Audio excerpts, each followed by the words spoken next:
श्रोताबंधु साहित्य संस्कृति चिंतन यूट्यूब चैनल को आपण मान को स्वागत करुछि।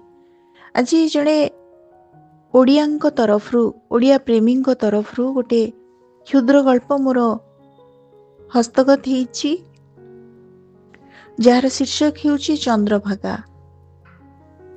आज पवित्र माघ पूर्णिमा एवं माघ पूर्णिमा रे आमे समस्ते जानू जे अगणित श्रद्धालु कोठी ना कोठी बुड़ पकांती एवं पवित्र नदी तटरे थाई सूर्य को अर्घ्य प्रदान करती। तेबे सेमती एक परिवेश ता भितरे व्यक्ति को भाव प्रवणता को उजागर करिसेंती कथाकार नाम मु जानी नहीं। तेबे कहानीटी एते भल लागिला जे आपण मान उद्देश्य रे मु ताको उपस्थापन करूची। कहानीर शीर्षक हेउछि चंद्रभागा। कहानीटी एमिति। ए वर्ष चंद्रभागा बुड़ केबे पड़ुची? स्त्री मालविका उद्देश्य रे प्रश्न कले सूर्यकांत। ए वर्ष माघ सप्तमी रे तुमे चंद्रभागा जीवनी? मालविका कथा सुनी चमकी पड़ले सूर्यकांत और तांको पाटिरु बाहरी पड़ला, प्रति वर्ष तो मु जाए, ए वर्ष कहीं जीविनी? मु नगले चिड़ी जाई। मालविका कहले, नगले कौन असुविधा हो जीवो? तुमे कौन मेलार मुख्य अतिथि जे तुमे मेला उद्घाटन करिवो, अथवा तुमे नगले चंद्रभागा बुड़ मेला बंद हो जीवो? ए वर्ष तुमर समुद्र रे बुड़ पकेबाकू चंद्रभागा जीवाकू डाक्तर मना करिसेंती परा। देह भल हो जाओ, आर वर्ष को जीव। दीर्घश्वास छाड़ी सूर्यकांत कहले, डाक्तर कौन भगवान? माघ सप्तमी आहुरी अनेक दिन बाकी अछि, सेतबेलकू मो देह भल हो जाय नथिबो। तुमे जानिच बो चंद्रभागा बुड़ पके मानसिक करी मते पाइथिला, से एथिपाई। मालविका मुह फणफण करी कहले, सबु कथारे तुमे आ तुम बो सिना मानसिक करिथिले बोली बंचिथिला जे बुड़ पकेबाकू जाउथिले, हेले तुमे कौन सबु वर्ष जीवा निहाती दरकार? ता छड़ा माघ सप्तमी रे निज जन्मदिन रे तुमे घरे न रही मो सहित समय न काटी जिदी करी काहे जे चंद्रभागा चली जाओ, ता मु बुझी पारे ना। सेथिरे पुणी कौन ना चंद्रभागा को नहीं एते कविता लेखी बही न छापी साइती रखिच। कहा पाई से कविता लेख? मो पाई तो कदापि नुहे। मते लागे चंद्रभागा जेमिति मो सौतुणी। देह आगे तुमर भल हेउ, परे चंद्रभागा जीव। चमकी पड़ी काहींकी केजाणी अन्यमनस्क हो गले सूर्यकांत बाबू। चंद्रभागा को नहीं कविता सब से काहींकी लिखंती? प्रति वर्ष से माघ सप्तमी रे एकुटिया काहींकी जाती चंद्रभागा? चंद्रा गोटे दीर्घश्वास तांको छाती थरे बाहरी आसिला। चंद्रा तांकर प्रथम प्रेम। आज जाए कौन से ताको भूली पारिचंती? स्कूल कॉलेज समयर दुही को प्रेम कहानी आज भी मन को सतेज कर दिए। भावना राज्य रे भासी जाउथिले सूर्यकांत। कॉलेज समय तेलुगु झियो चंद्रा सहित निबिड़ बंधुता। दुही को जन्मदिन माघ सप्तमी दिन होइथिला बोली जो दिन से जानिथिले, उभय बहुत हसी थिले। माघ सप्तमी रे तार जन्म तथा एई दिन सूर्य को पूजा करा जाय बोली बो ता ना सूर्यकांत रखिथिला बोली से कहिथिला चंद्रा को। आ पचारथिला, तुम ना चंद्रा कहीं? हसी दे चंद्रा कहिथिला, सूर्य आलोक रे चंद्रा परा आलोकित हुए। चंद्रा थरे तांकु तेलुगु संप्रदाय लोके एई पर्व किमिति पालंती ता बुझेई कहिथिला, बुझिल, आमे एहाकु रथ सप्तमी बोली कहू। एई दिन आमे 7टी शिंब को नड़िया पिंछ पतला काठी रे छोट रथ आकार रे सजेई ताकु पान शिंब बर अथवा कदली पत्र उपरे रखी चंदन सिंदूर लगे सूर्य देवता उदय हेला परे परमान्न बा चाउल खीरी बनै भोग करा जाए। ओडिशा भली आंध्र रे भी माघ सप्तमी को बहुत मानती लोके।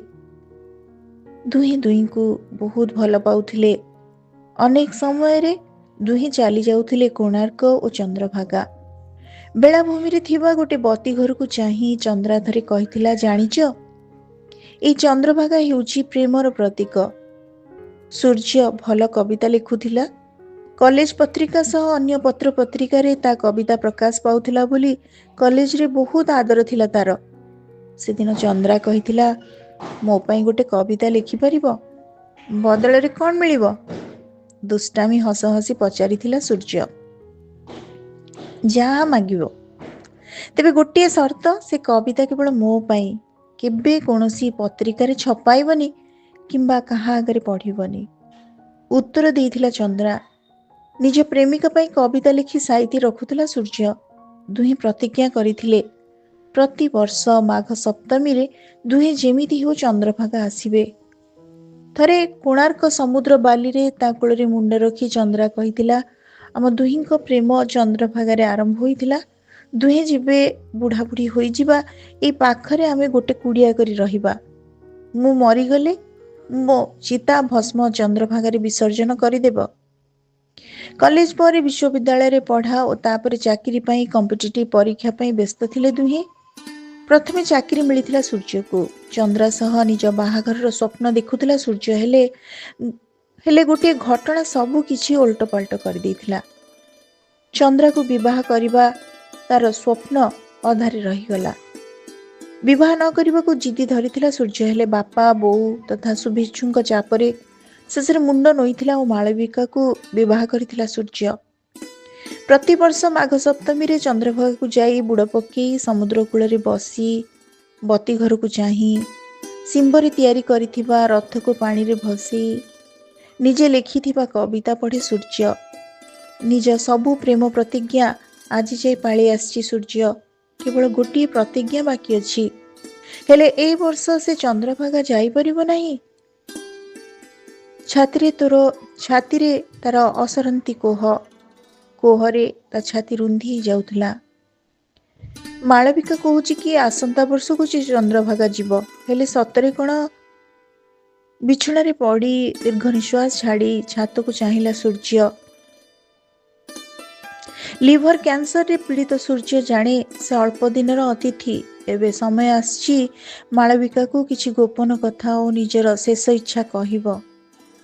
ମାଳବିକାକୁ ପାଖକୁ ଡାକି ସୂର୍ଯ୍ୟ ଧୀର ସ୍ୱରରେ ଯାଇ କହିଲା। ତା ଶୁଣି ଆବା କାବା ହୋଇଗଲା ମାଳବିକା। ସୂର୍ଯ୍ୟ କହିଲେ, ଆଜି ମାଘ ସପ୍ତମୀ। ସୂର୍ଯ୍ୟକାନ୍ତଙ୍କ ସ୍ୱର୍ଗବାସକୁ 2 ସପ୍ତାହ ହେଇଗଲାଣି। 2 ପୁଅଙ୍କୁ ସାଙ୍ଗରେ ନେଇ ମାଳବିକା ଚନ୍ଦ୍ରଭାଗା ଆସିଛି। ବୁଡ଼ ପକାଇ ସାରି ସମୁଦ୍ର କୂଳକୁ ବାହାରିଲା ବେଳେ ବଡ଼ ପୁଅ ପଚାରିଲା, ମମି, ଆମେ ପ୍ରୟାଗରାଜ, ବାରାଣାସୀ ଅଥବା ପୁରୀରେ ବାପାଙ୍କ ଚିତାଭସ୍ମ ବିସର୍ଜନ ନ କରି ଏଠିକି କାହିଁକି ଆସିଛୁ?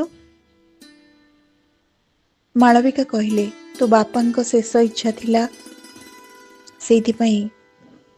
ସମୁଦ୍ର କୂଳରେ ପହଞ୍ଚି ହାତରେ ଧରିଥିବା ସୂର୍ଯ୍ୟକାନ୍ତଙ୍କ ଚିତାଭସ୍ମ ଓ ଚନ୍ଦ୍ରଭାଗାକୁ ନେଇ ସମସ୍ତ ଅପ୍ରକାଶିତ ହାତଲେଖା କବିତା ସବୁ ସହ ଶିମ୍ବରେ ତିଆରି ଛୋଟ ରଥ ଆକୃତିକୁ ପାଣିରେ ବିସର୍ଜନ କରିଦେଇ ଆଖି ପୋଛିଲା ମାଳବିକା। ସୂର୍ଯ୍ୟକାନ୍ତଙ୍କ କଥା ତା କାନରେ ପ୍ରତିଧ୍ୱନିତ ହେଉଥିଲା। ମାଘ ସପ୍ତମୀ ମେଳା ପାଇଁ ମୁଁ ଓ ଚନ୍ଦ୍ରା ସେ ବର୍ଷ ଚନ୍ଦ୍ରଭାଗା ଆସି ରାତିରେ ସମୁଦ୍ର କୂଳକୁ ବୁଲିବାକୁ ଆସିଥିଲୁ। ଗାଧୋଇଲା ବେଳେ ସମୁଦ୍ର ପାଣିରେ ଭାସି ଯାଇଥିଲା ଚନ୍ଦ୍ରା। 2 ଦିନ ପରେ ତା ଶବ ମିଳିଥିଲା। ପ୍ରତିବର୍ଷ ମୁଁ ମାଘ ସପ୍ତମୀରେ ଚନ୍ଦ୍ରଭାଗା ଯାଇ ତା ପାଇଁ ତିଳ ତର୍ପଣ କରେ। ପ୍ଲିଜ୍ ମାଳବିକା, ମୋ ଚିତା ଭସ୍ମ ଓ ମୋ କବିତା ଗୁଡ଼ାକ ସେଇଠି ବିସର୍ଜନ କରିଦେବ। ଶ୍ରୋତାବନ୍ଧୁ, ଆମେ ଶୁଣୁଥିଲେ ଗୋଟେ ହୃଦୟସ୍ପର୍ଶୀ କାହାଣୀ, ଯାହାର ଶୀର୍ଷକ ଥିଲା ଚନ୍ଦ୍ରଭାଗା। ଆଜିର ଅଡ଼ିଓଟି ଆପଣମାନଙ୍କୁ କେମିତି ଲାଗିଲା? ଆପଣମାନଙ୍କ ମତାମତ ଅପେକ୍ଷାରେ ରହୁଛି। ଧନ୍ୟବାଦ।